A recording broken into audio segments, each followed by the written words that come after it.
here's the thing.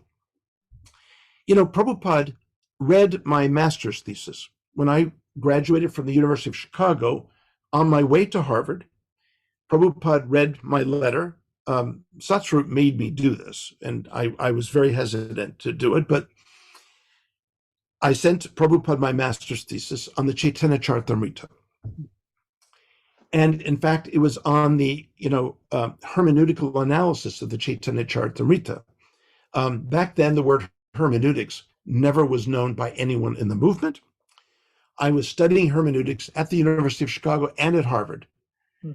Not just Western hermeneutics, but ancient Mimamsa hermeneutics with the best professors in the world at the time.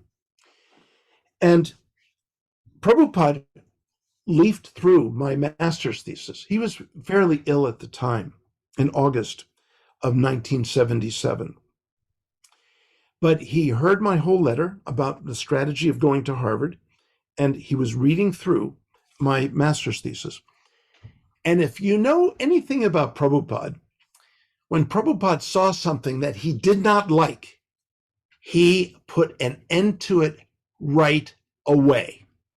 He would have said, tell this Garuda Dasa to stop right now.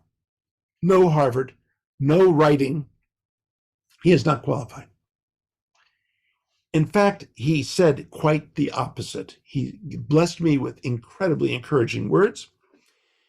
And I share this sometimes with devotees to understand that actually Prabhupada knew what I was doing and encouraged me and blessed me to do what I was doing. And of course, this was, at a time when Prabhupada was forming the Bhaktivedanta Institute with Srila Damodar, and I was, with Srila Damodar day and night. He lived in the apartment underneath mine in Boston for a year. And we used to go on morning walks except when the weather was so harsh, we just sit in the room together. But we used to go on morning japa walks up to Boston Gardens and the Boston Commons. They were contiguous with one another, and it was just down the street from the temple. So it was always a beautiful morning walk we would take. And, Srila Damodar would talk to me about the Institute and Prabhupada's desires for the Institute.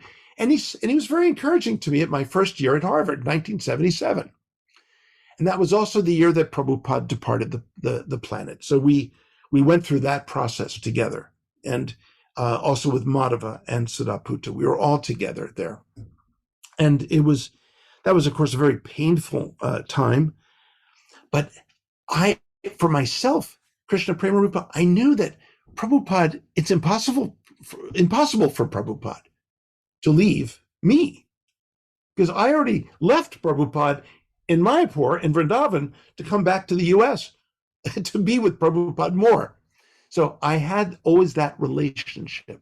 So I didn't have that kind of relationship with Prabhupada, like of a Shruti Kirti or Hari Shauri. By the way, that is the proper pronunciation of his name. There's no such thing as Hari Sori. So I'm sorry about that. But it's Hari Shauri. It's Hari Shauri.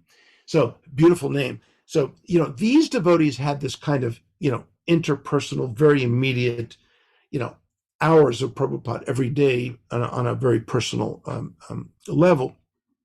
I never had that kind of relationship, but I wasn't one of those devotees who hardly had any or none, or no association with Prabhupada. So I'm sort of in the middle. I'm in the middle rung, but even so, I hankered for Prabhupada through his books rather than in his personal presence, even though I would pursue it, here and there, which I'm glad I did. Hare Krishna,